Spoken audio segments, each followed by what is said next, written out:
Salut les gars, on attaque enfin les choses intéressantes, le train avant, qui est donc le train le plus complexe du véhicule, étant donné qu'il y a encore la direction dessus. Complexe, c'est un grand mot, évidemment. Voilà donc cette cellule ici, le CRC8 3 et 3.1, qui a un accès rapide au diff. La cellule est fixée évidemment ici au châssis, et quand tu vas atteindre le diff, tu as juste à enlever les deux vis ici du dessous, les deux vis là, et tu peux sortir tout l'ensemble de là. Pour le montage, par contre, il y a plein de petites choses. Déjà, les roulements ici sont assez petits. Je suis pas fan de ces petits roulements. Ça me fait penser des roulements de slash 1.10. Je préfère vraiment quand ils mettent du 16 par 8 par 5 ici.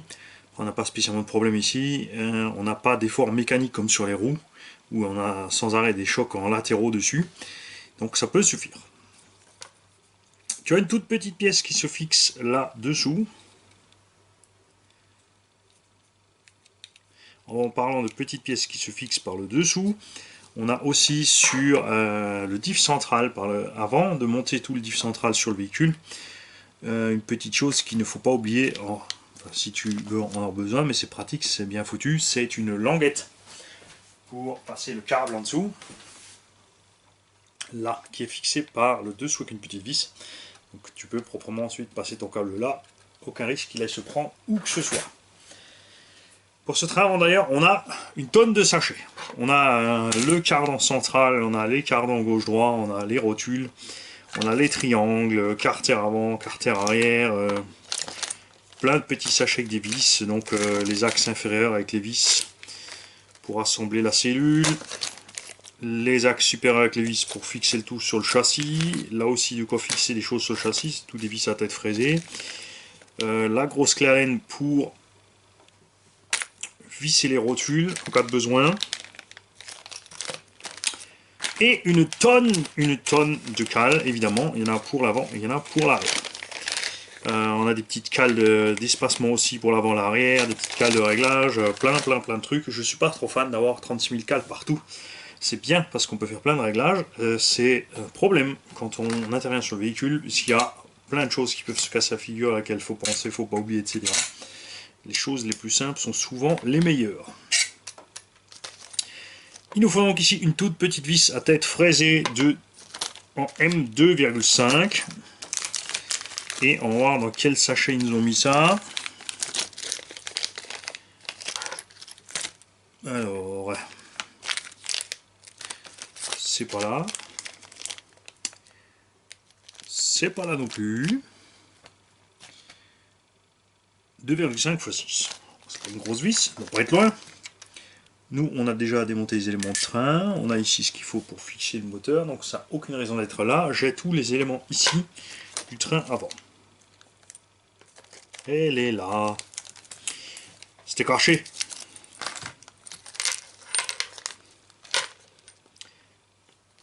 Voilà la mini vis en question. Après aussi, ça commence à faire un amas de pièces fixées entre elles, donc ça fait du poids aussi. Très bien. Pignon d'attaque.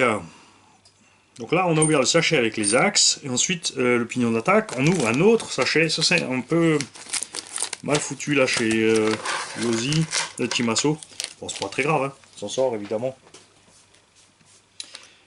Le pignon d'attaque sur lequel sont écrits les specs, donc 4413. Ok, merci, bonne journée. Qui va là. De l'autre côté, le cardan central qui arrive prémonté, puisque tout ça, c'est un croisillon Certi. Pèse bien lourd, c'est de l'acier. On a une généreuse vis ici en M5, un BTR. On va évidemment y mettre un peu de loctite dessus.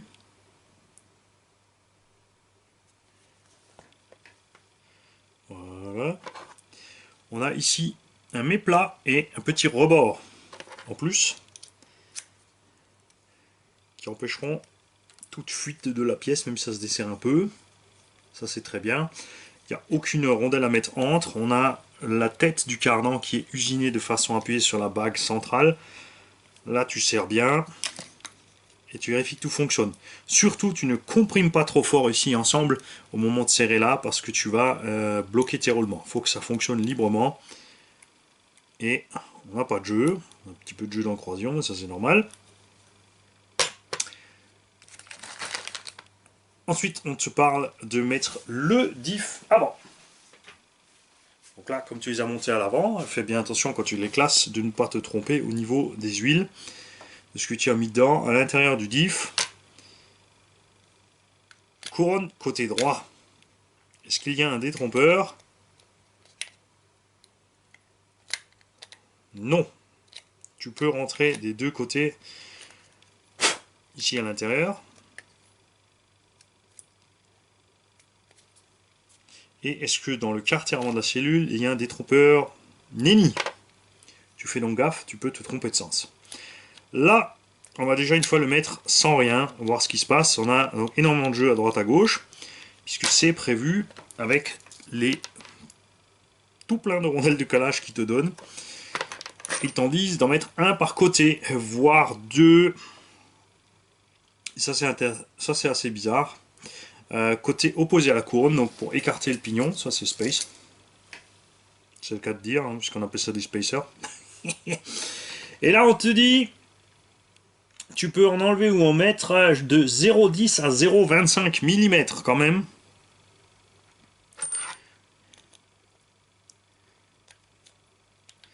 Les rondelles c'est cool, tu peux les mettre après les noix, donc tu n'es pas obligé chaque fois de démonter, remonter quand tu veux faire ton calage.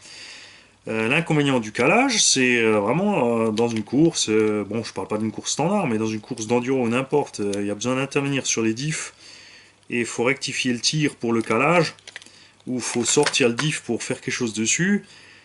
Tu vois, ça se balade dans tous les sens, tu es obligé de viser pour remettre dedans, je suis pas fan. Là aussi, je suis tout à fait ok avec Obao qui ne met rien. Tu cliques ton diff à l'intérieur et tout va bien, il est au bon endroit. De toute façon, si tu n'arrives pas à mettre tes shimes, c'est que le diff est bien calé. Donc là, plus de jeu gauche-droite. Ouais. On a quand même beaucoup de jeux sur la couronne. Hein. Franchement, tout comme mode bodies, je suis pas d'accord du tout avec leur principe de calage.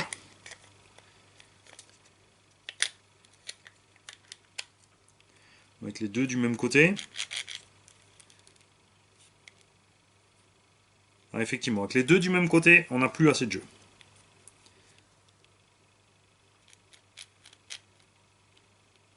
Ah si, c'est bon. Ouais, là on est juste bien. On a un tout petit mini-jeu. On va quand même une fois mettre le carter avant dessus. Voilà. Pour bien comprimer tout ça.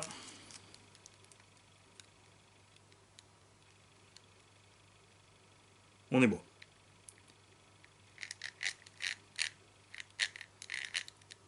On a un petit point dur.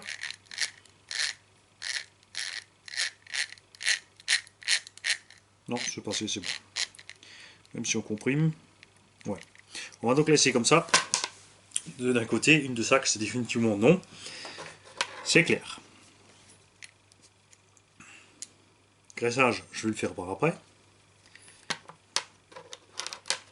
On va monter ensemble un cardan avant. Même principe que chez Techno. Tu as un axe ici que tu glisses à l'intérieur. Donc tu te mets de la graisse. Alors sur celui-ci, alors il te livre. Non, non, c'est bon, j'ai rien dit. Voilà. Tu passes l'axe là-dedans.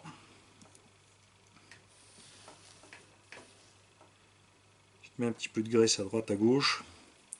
Tu passes dans la tête, là tu as le choix, il y a 36 000 perçages, donc tu peux changer, ça c'est bien, parce que déjà ça allège la tête, puisqu'elle est prisonnière dans le roulement, donc il n'y a pas de souci. Une pièce qui renforce l'autre.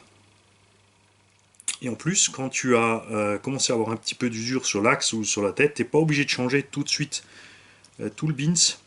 Tu peux tranquillement te déplacer au niveau des pièces pour avoir la paix.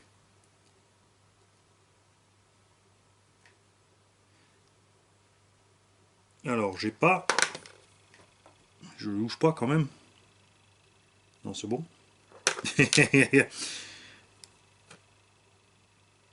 Il n'y a effectivement pas de filetage à l'intérieur des rouleaux ici pour aller maintenir l'axe, puisqu'il est capturé par le roulement. Ici, tu as le roulement de fusée intérieur qui va se mettre par-dessus comme ça. Ça pourra donc aller nulle part. C'est très bien comme ça. Pour les triangles, rien de compliqué, tu ne te trompes pas de côté. Tu ne peux pas d'ailleurs, c'est écrit dessus. En plus ici tu as l'échancrure pour la coupe et l'amorto. En dessous on est relativement plat. J'aime beaucoup l'emplacement ici de la vis de butée qui est rehaussée si tu regardes par rapport au côté, par rapport à plein d'autres marques, ce qui fait que ce triangle pourra bien descendre plus loin que le châssis. Ce qui nous indique donc que l'engin devra avoir une sacrée bonne garde-sol quand tu détends le tout. Ça c'est cool.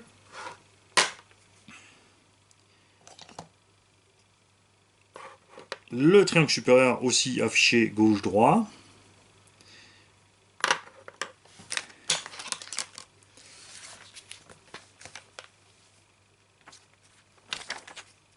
Et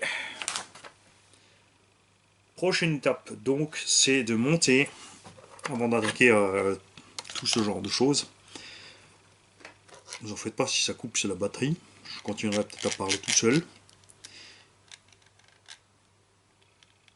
Je reste pas totalement convaincu de ce réglage de jeu.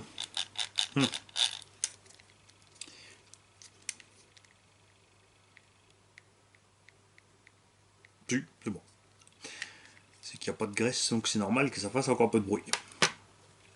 On a ici la pièce à monter qui va maintenir la barre stab. Ils ont mis ça sur une espèce de pivot. Fait que tu as une petite vis à gauche, à droite, ou une seule vis d'ailleurs. Ouais, puisqu'on a un filetage ici dans le plastique. Donc quand tu veux enlever ta barre stab, tu enlèves tes deux vis du dessus. Tu ouvres ça, tu sors ta barre stab, tu peux la remettre. C'est donc cette longue vis M2 qui va dedans. Tu vas juste à contact, hein. Ça sert à rien de serrer comme un bourricot, de toute façon ça sera maintenir par là, et il faut que ça puisse pivoter pour pouvoir sortir la barre.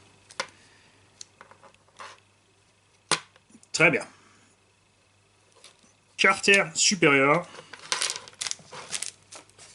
On te dit d'y coller déjà deux vis, 3 par 10. Donc on a ouvert un sachet qui contenait quelques vis, mais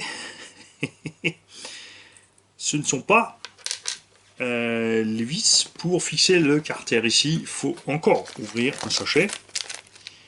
Donc les 3 par 10 sont dans celui-ci.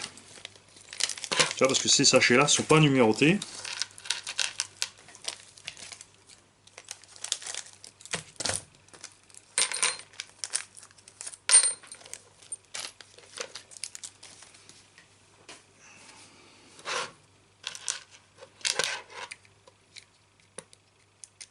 Par 10 qui maintiennent donc la partie supérieure du carter, la partie inférieure de ce carter avant étant maintenue par les vis qui vont traverser le châssis ainsi que le pare-choc.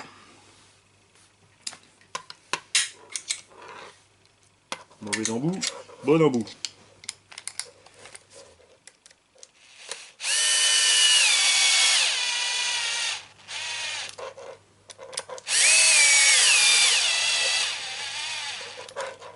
Voilà, tu serres pas comme un bourrin, ça sert à rien, il faut que ce soit en contact, il ne faut pas que ça puisse se desserrer, c'est tout.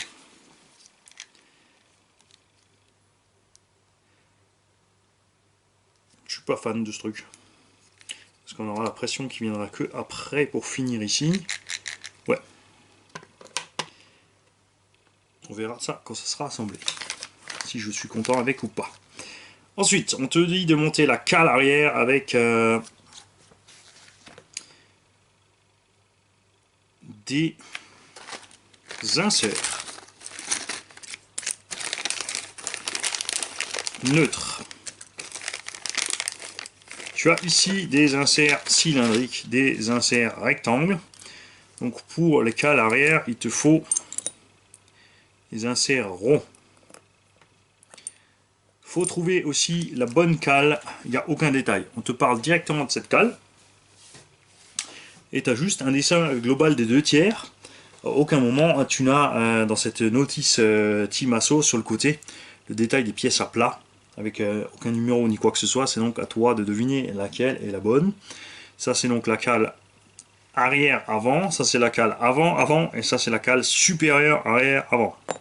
Puisque les autres se mettront directement ici dans la tourelle, qui est d'ailleurs super bien léger et super bien fini. Donc là, tu prends des cales ovaloïdes.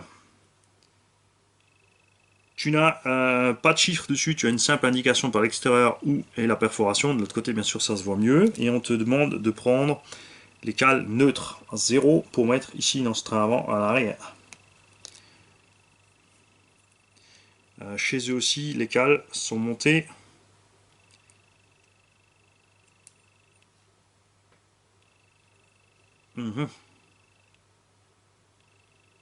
Alors, à l'intérieur, voilà. Donc ne vous faites pas induire en erreur, ceci n'est pas l'emplacement de la vis, ceci est l'emplacement ici du petit ergot qui est là sur le carter pour aller dessus.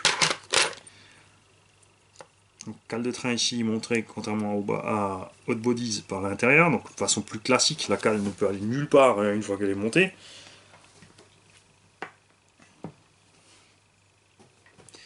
Voilà. Évidemment, tu es plat en dessous au niveau du châssis, et ici tu as une petite échancrure au niveau du cardan central. Visserie 4 par 14, tête bombée.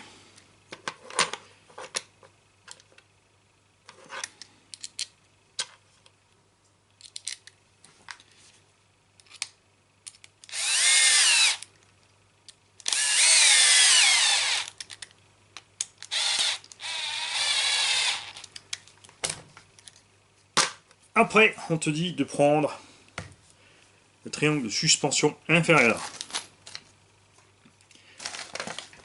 Bon, il commence par le gauche, hein. On va faire pareil, on va prendre le gauche. On va pas faire les têtes de pioche. Pour la drop screw, ne pas se faire avoir. C'est la petite vis qui était dans le sachet avec les pions, ici les cavaliers des amortos. Cette vis est différente des autres parce qu'elle a en face un trou BTR. On peut là donc la régler des deux côtés. Soit tu accèdes par en dessous, soit par en haut.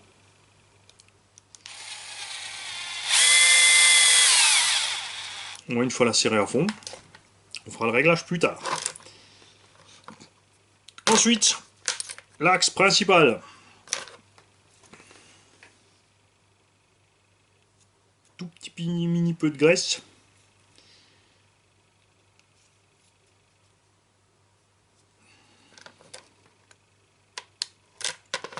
Voilà. Donc là, ils vont évidemment te proposer de faire l'autre côté et de visser par après les rotules.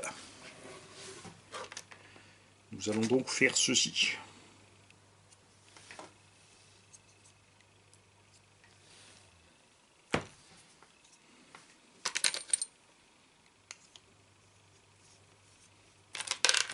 Là, tu vois, c'est un peu niveau technique.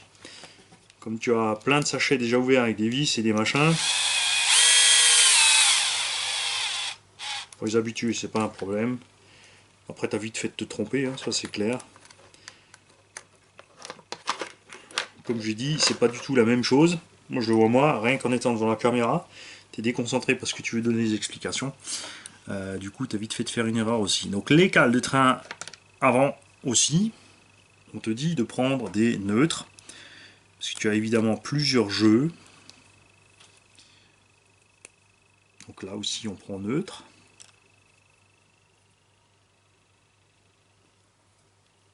Donc quand c'est neutre, c'est pas un problème, tu peux la mettre du sens où tu veux. Si tu prends une cale décalée, eh ben, il faudra penser à les mettre dans le même sens, sinon tu vas te retrouver avec plus d'un côté, moins de l'autre.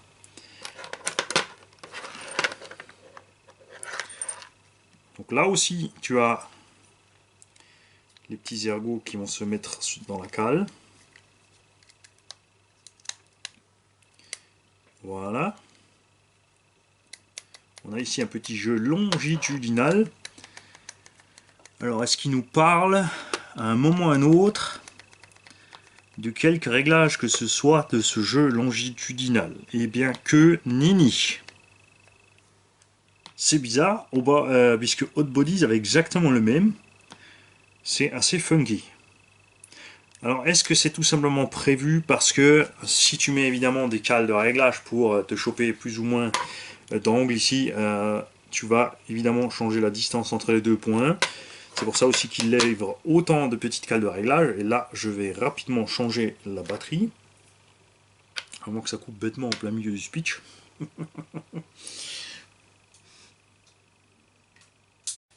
Voilà, vous avez une pile bien fraîche, vous êtes parti pour un petit moment. Et évidemment, c'est Mani qui n'a pas vu dans la notice qu'ils te disent de mettre une rondelle de calage de 1 mm sur l'arrière des bras. Ensuite, tu montes ta cale avant. Et là, on va voir ce que ça dit.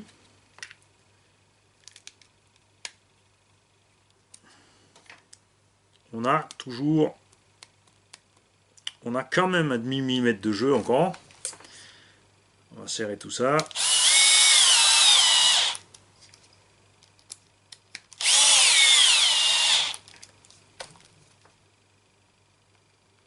Voilà.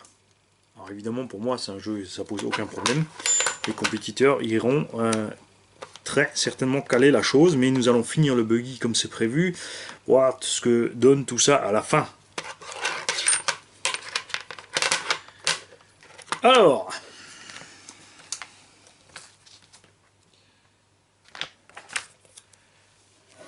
quand tu as mis tes bras, tes cales inférieures, on te propose de monter ta platine de train avant supérieur qui a de jolis fraisages ici, donc pour que rien ne dépasse à la fin. C'est pas mal. Cale de train qui est en gros plastique bien balèze avec un passage pour le cardan. Comme dit là, à un moment ou un autre, de toute façon, le cardan va frotter, ça c'est sûr. Prévu avec un écrou à l'intérieur.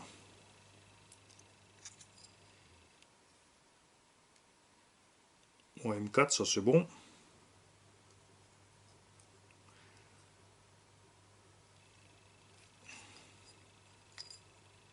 J'en étais où? J'en étais là. Hop. Pour cette étape, on te dit d'utiliser le sachet 3.1 et 3.2. Pour le suivant, on est toujours au 3.1 et 3.2. On est donc censé avoir toutes les vis nécessaires ici à bord déjà ouvertes.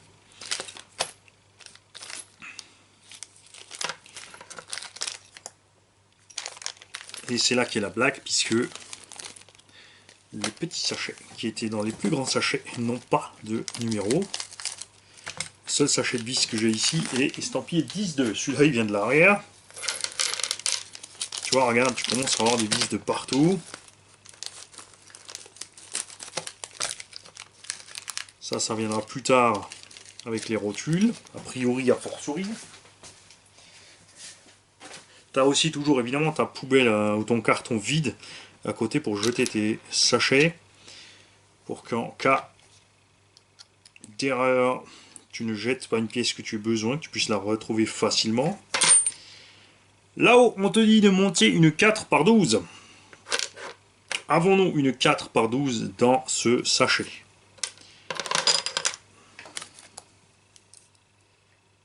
Bingo, ce sont bien les 4x12.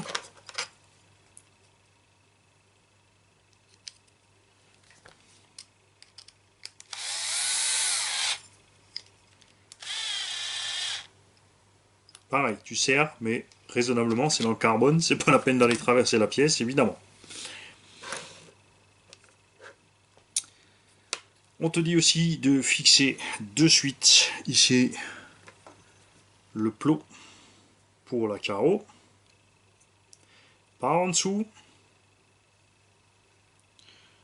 Ça, c'est un peu dommage niveau accès. Après, normalement, une fois que tu as mis ta carreau, tu changes pas. Et si tu changes de style de carreau, faudra. Enfin, si tu fais comme nous, au loisir, c'est-à-dire que tu as envie de changer de forme de carreau ou mettre autre chose, évidemment, tu seras obligé de démonter là pour réussir à atteindre cette vis, pour plus ou moins monter ou descendre la carreau. Après, ils ont tendance aussi en compète toujours à être méga bas, donc ils descendent ça au maximum. Moi, perso, en loisir, j'aime bien remonter mes carreaux d'office, déjà pour avoir de la place pour mes batteries, mon câblage, et aussi, évidemment, le fait de pouvoir la remonter, parce que là, j'ai peint la carreau déjà. J'ai laissé la partie inférieure à découper, je l'ai laissé dessus, comme ça, ce sera au propriétaire de voir à quelle hauteur il veut monter la carreau, parce que là, il peut monter facilement d'un centimètre.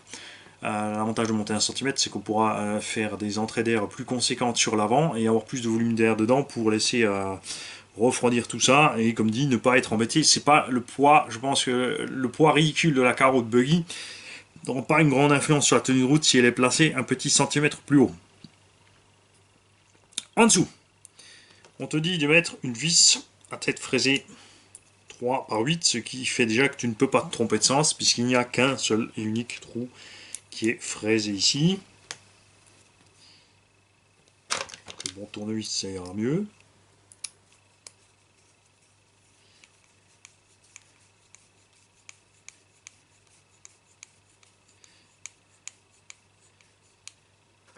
Voilà. Sur cette cale se monte aussi donc la cale des triangles supérieurs, la cale arrière des triangles supérieurs, dont on te parle ici du calage. Mais à aucun moment dans la notice, si c'est par dessiné par en dessous, donc c'est un peu vague. Voilà. Tu as ici ta cale de train. On te dit de monter donc les cales vers l'extérieur. Donc on verra ce qui monte sur la tourelle. Théoriquement sur la tourelle, ça va être la même chose à l'opposé. Puisque tes triangles, il faut qu'ils fonctionnent sur une ligne parallèle au triangle inférieur, sinon ça va coincer. Donc tu fais gaffe à ça. Ici, de très bons conseils de mettre de la loctite dans l'alu. Là, on est dans le plastique au niveau du filetage. Là, le filetage est dans l'alu. Et ta cale de train qui se monte donc sous, ici, et qui dépasse en haut. Ce qui fait qu'elle est appuyée ici. Ça maintient aussi donc forcément les cales des axes. En cas de gros choc, ça ne va pas traverser. Et ici, on va prendre donc des cales carrées. Avec, ça ce sont des simples. Les trous sur l'extérieur. Extérieur au milieu. On va donc prendre celle-ci. Puisqu'ici on a des extérieurs, donc avec ça on peut faire extérieur bas, extérieur haut, selon le sens où tu les mets. Et ça, ce sont les cales neutres. On va mettre les neutres bien à l'extérieur. Voilà, une petite goutte de loctite.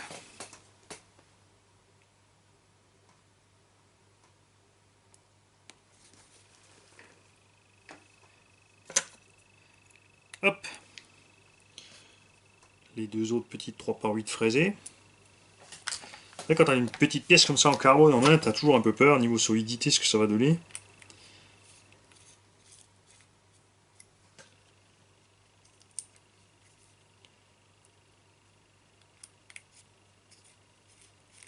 Sur les gros chocs, à mon avis, ce genre de cale peut casser en deux.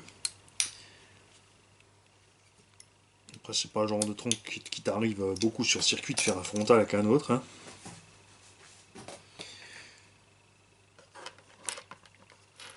Après, tu peux te fixer ça là-dessus. Donc, avec 2 fois 4 par... Je te dis pas de bêtises. 4 par 12.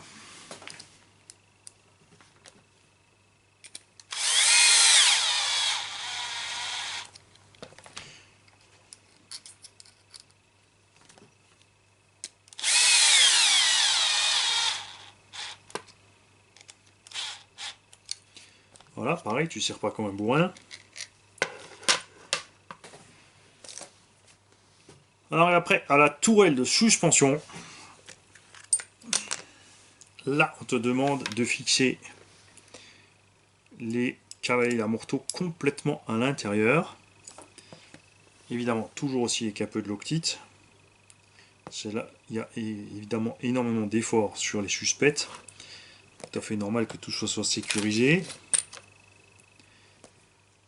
C'est une pièce en ferraille qui est montée sur de l'alu, donc il n'y a pas d'adhérence entre les deux pièces. La seule chose qui va tenir, c'est le serrage de la vis. Complètement à l'intérieur, ils proposent eux donc un morteau complètement couché.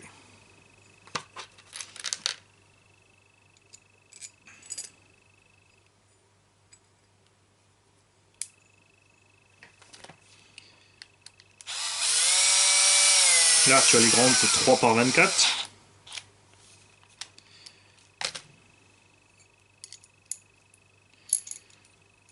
Ce qui est bien aussi, enfin ce qui est bien, des fois ils font du chichi, des fois pas. Donc là, Timasso, tu vois, il n'y a aucun chichi, il n'y a pas de rondelle de l'autre côté. Avec une petite rondelle alu là, c'est sympa pour pas faire d'empreinte dans la tourelle avec la tête de vis. Voilà. Après, c'est pas du carbone, donc ça va, c'est pas très grave. Je suis personnellement un plus grand fan des tourelles alu que des tourelles carbone. Pour les inserts dans les bras avant, tu utilises donc les mêmes que tu as montés sur l'arrière. Donc vraiment une multitude de réglages possibles sur cette machine.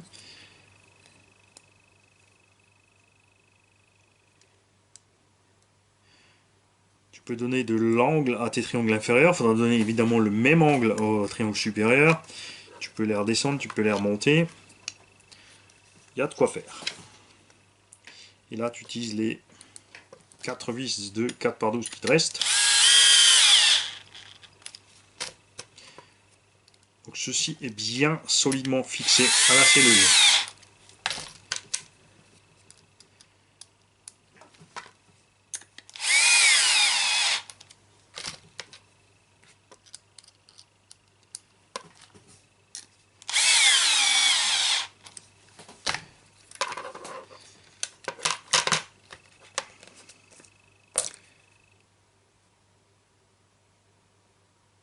Et, et oui, j'ai l'habitude des autres machines où l'axe se met par après parce que c'est perforé. Évidemment, à ce stade-là, c'est couillon puisque il faut fixer les triangles d'abord. Tu ne peux pas atteindre l'axe par devant, tu ne peux pas changer rapidement tes réglages.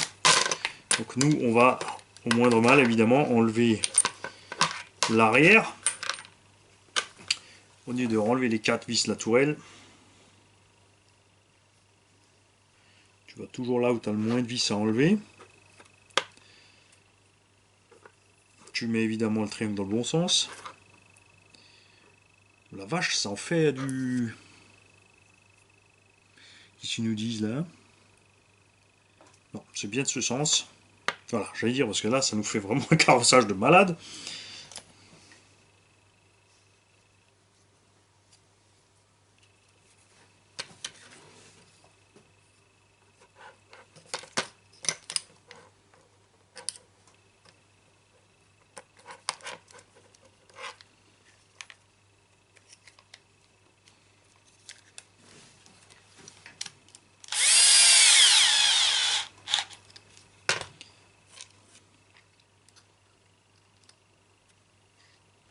T'en profites évidemment pour vérifier que tu as mis toutes les bonnes cales. C'est ce que je disais avec les cales, c'est bien d'en avoir partout, mais ça devient vite le méli-mélo. Ensuite, ils te préconisent, eux, de monter une cale de 2 mm à l'avant, une cale de 0,9 à l'arrière. Attention, alors là, niveau précision, les mecs, ils y sont à l'effort. Hein. 1 mm. 0,9 et une deuxième cale à l'avant de 1 mm, soit donc 3 mm au total de cale avant et 0,9 de cale arrière.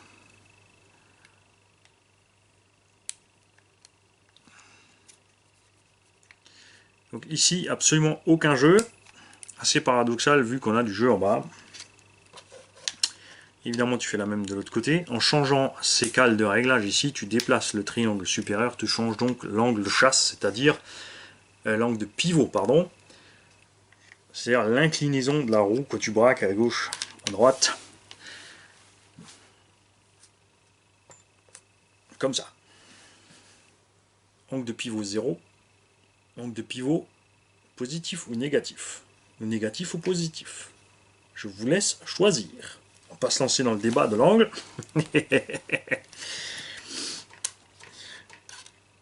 Plus tu as un angle de pivot prononcé, plus la roue va se remettre droite avec l'accélération et le poids du véhicule.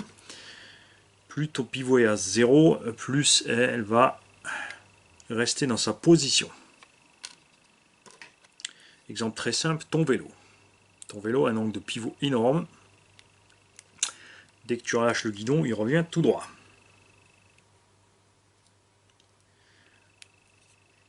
Ok. Et 0,9 donc à l'arrière.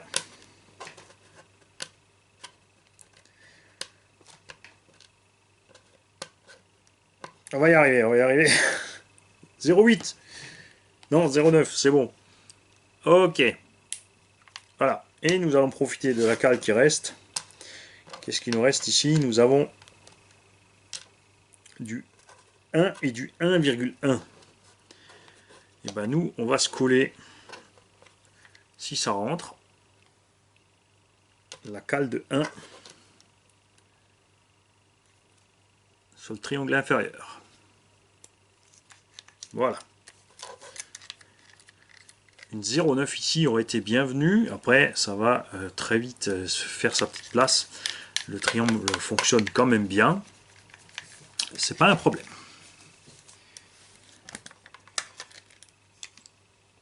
À ce stade, tu peux mettre ceci de côté et tu peux attaquer tes pivots. Ça, c'est durable. Je laisse de côté. Cadre donc assemblé. Tu glisses. Bon là, c'est égal, hein, il n'y a pas de gauche-droit, donc tu mets où tu veux.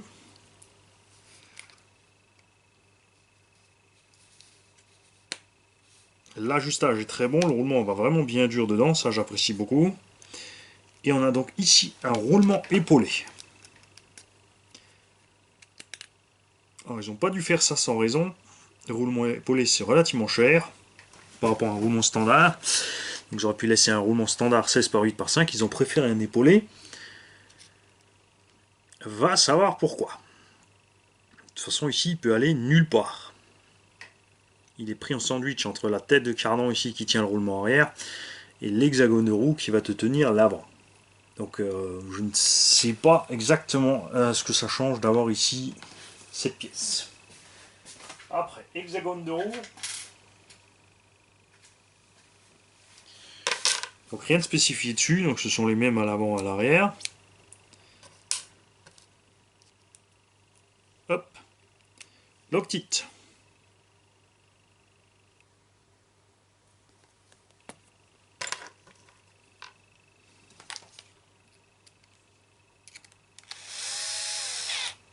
Ne pas oublier de serrer à la fin. Alors, soit tu peux une clé dessus. Moi perso, je le fais à la fin quand j'ai mis les jantes, enfin les roues. Ça laissera le moins de traces sur l'hexagone. Petit jeu longitudinal qui est bon. On a ici pas besoin de cale entre, comme chez Serpent, entre le roulement et l'hexagone puisqu'il est déjà fraisé à la bonne dimension.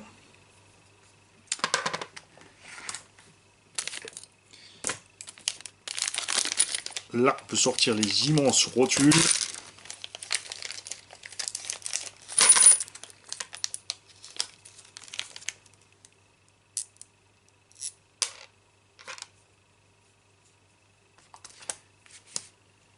Alors, tu mets un tout petit mini peu de graisse. Les rotules ont un avantage et un inconvénient. L'avantage, c'est bien sûr la facilité des réglages et plus grande possibilité d'angles différents. L'inconvénient par rapport à une suspension standard, c'est que il y a plus vite des saletés qui peuvent se glisser dedans et te faire la misère. Tu places donc tes rotules à l'intérieur. Il y a ensuite des petites cales en plastique qui viennent dessus pour ne pas fonctionner bien sûr ferraille sur alu pour ne pas avoir d'usure trop rapide. Et tu as ensuite tes vis de verrou qui sont montées la partie plate vers l'extérieur puisque tu as à l'intérieur ta cale en plastique qui va se mettre dedans.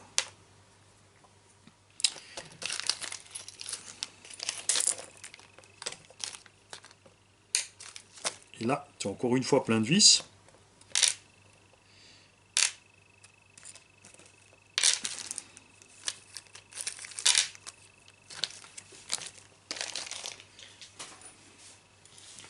Ceci se règle. Alors là, c'est bien, parce que le filetage est déjà fait, tu vois, ça prend super bien. Ensuite, il est un peu conique à l'intérieur pour commencer à coincer, sinon évidemment, ça va se desserrer en roulant. Donc là, tu bloques, et ensuite tu desserres vraiment au 8e de tour.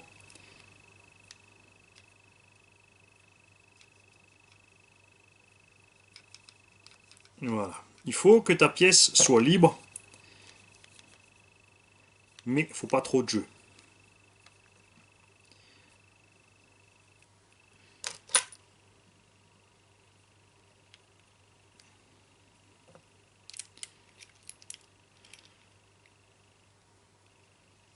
Petit inconvénient, comme l'empreinte traverse, tu peux pas pousser dessus pour le faire prendre. Après là ça va, ça prend bien, comme si tout est bien neuf, que le filetage est déjà bien fait à l'avance, et ça traverse pour une raison très simple, c'est que tu peux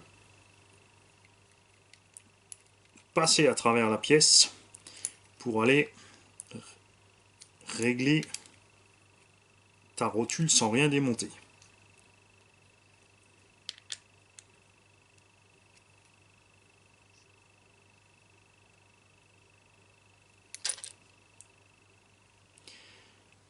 Empreinte dans la rotule par contre qui est petite.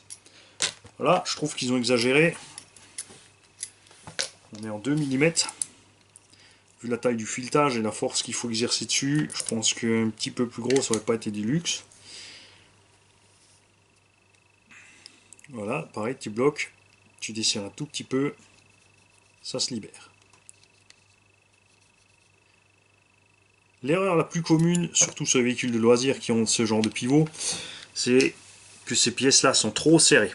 Si ta rotule ici a du mal à fonctionner, c'est ta suspension entière qui va avoir du mal à fonctionner, et ta direction aussi. Parce que tout passe par le même endroit, et ça va tout te freiner, ça va donc te bousiller ton cerveau de direction, ça va te coincer ta suspension, ta réaction de suspension sera bizarre. Donc prenez bien soin de faire ceci comme il faut.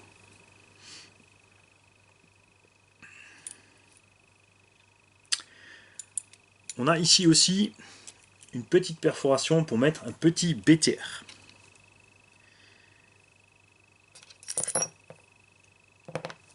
Ce petit BTR, théoriquement,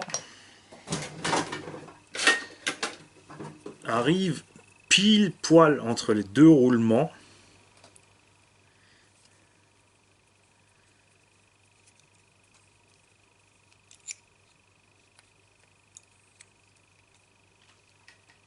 On ne te met rien en indication à ce sujet, s'il faut le serrer fort, s'il ne faut pas le serrer ou autre.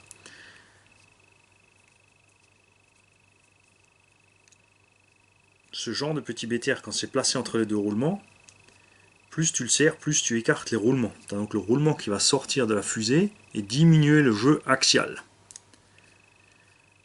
C'est un principe dont je ne suis pas totalement pour, parce qu'il est placé que d'un côté. On écarte donc de travers le roulement et pas de façon droite. Et effectivement, je te confirme là, si tu le serres, ça te sort bien le roulement du logement. Donc moi, je vais exercer aucune pression dessus puisque le jeu est bien et le roulement est bien à plat. Il faudrait vraiment dans l'idéal qu'il y en ait deux. Mais du coup, après aussi, le roulement n'est plus complètement au fond de la portée. Il appuie que sur ce petit point de vis, c'est pas top.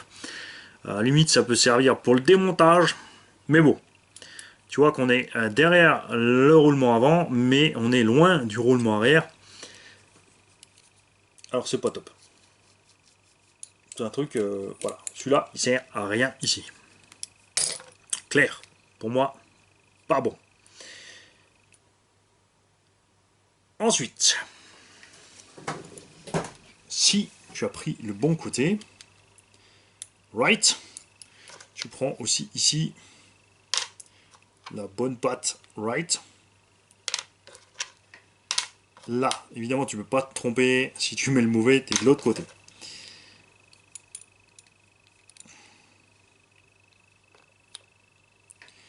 Vis tête fraisée aussi. Je vais te prendre la visseuse, ça va aller plus vite. Sinon, on sera encore là dedans. Ouais, j'ai changé d'avis, je me prends le temps de faire le montage. Il va monter dans les grosses lignes. Enfin là, c'est aussi parce qu'on a quelque chose de différent de ce qu'on avait sur les deux autres.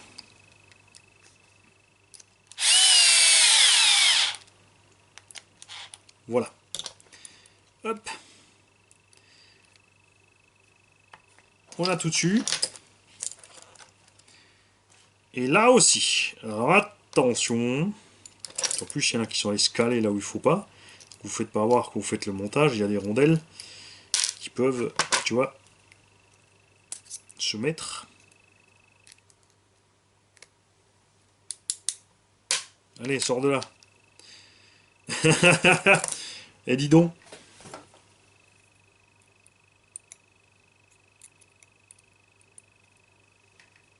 Le pire, c'est qu'il est retourné.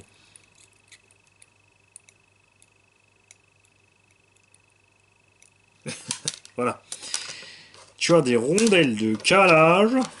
Tu en as 2 épaisses.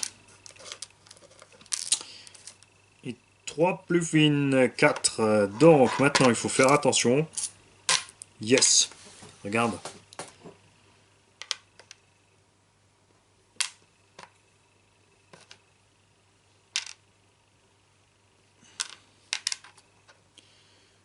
Alors, 1, 2, 3, 4.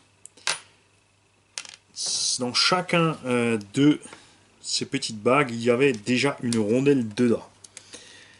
Alors, est-ce que c'est le hasard ou est-ce qu'il faut faire attention?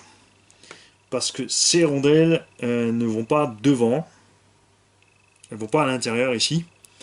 Puisque cette pièce va complètement ici par-dessus le plastique. Ce qui renforce donc l'entrée au niveau du filetage. Ça, c'est très bien.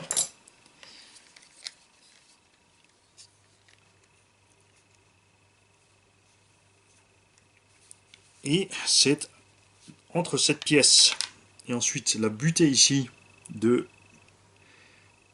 la rotule que se placent ces rondelles en butée. Avec ça, tu peux évidemment régler tes trains, mais on te met des butées quand même, parce que ce qui se passe en tout terrain, quand tu prends un coup sur le côté, le filetage, il peut rentrer. Il peut aussi arriver qu'on tire sur le filetage, mais c'est rare qu'il sorte. Par contre, c'est vrai qu'il rentre plus facilement qu'il sort sur un coup. De l'autre côté, le filetage ici est assez conséquent. Le plastique Timasso est de bonne qualité. Ça te permet de l'autre côté d'avoir un réglage facile, sans réfléchir. De l'autre côté, après, si tu veux régler à ta sauce, tu seras plus sur ces rondelles.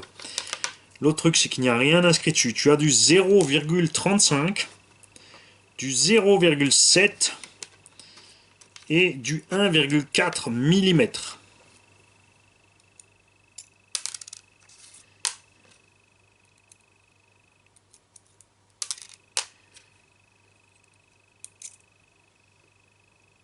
Et là, bonne chance pour savoir lequel est lequel, si tu n'as pas l'outillage nécessaire. Alors, voyons voir, on va se mettre à la place de Monsieur Tout-le-Monde qui n'a pas l'outillage.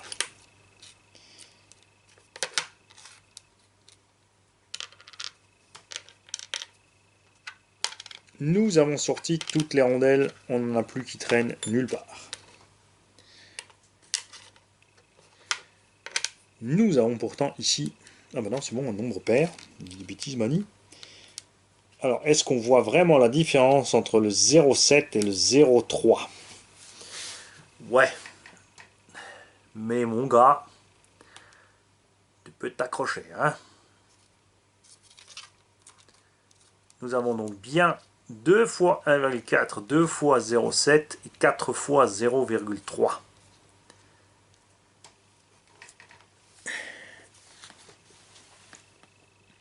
Et on te préconise de monter 0,7 en haut et 0,7 en bas. Donc je louche. Effectivement, on a 4 fois 0,7 et 4 fois 0,3. On peut donc voir la différence. Si tu te mets à plat sur un papier, ça fera le job, c'est pas un problème. Ok. On va donc mettre ces bagues en place. Du jeu.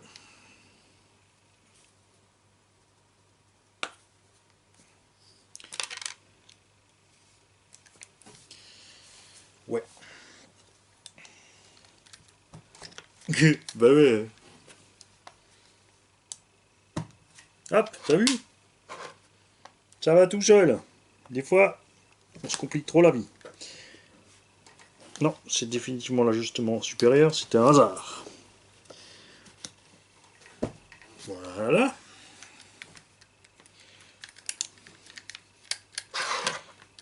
Donc 0,7 en haut et en bas.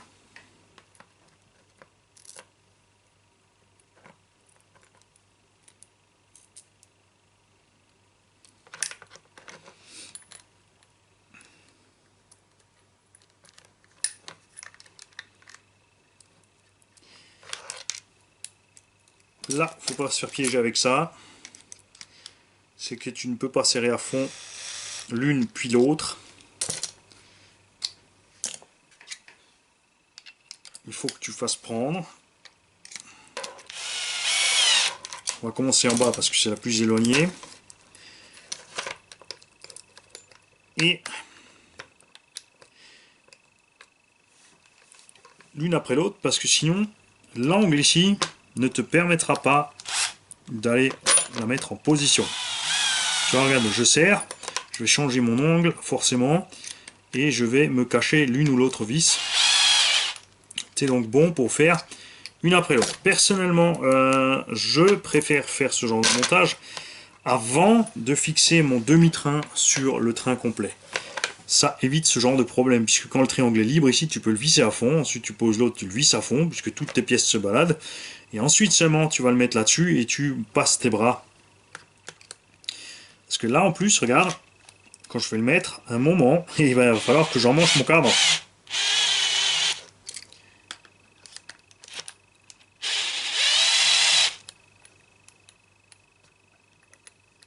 Tu vois? Donc tu es en train de viser avec tes vis, tu es en train de viser avec ton cardan.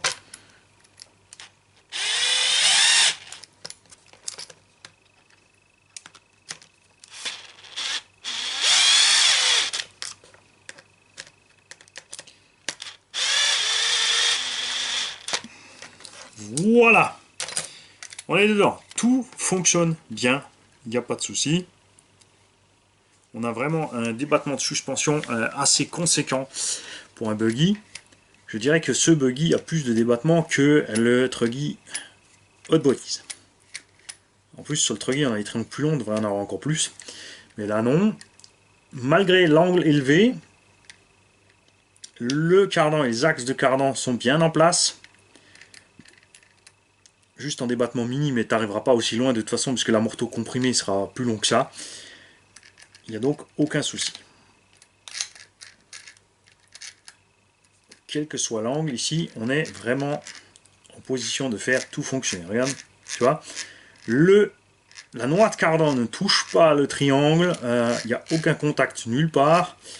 Quel que soit l'angle, c'est super bien fait. On est donc bien sur un montage propre et bien étudié de la part de Timasso.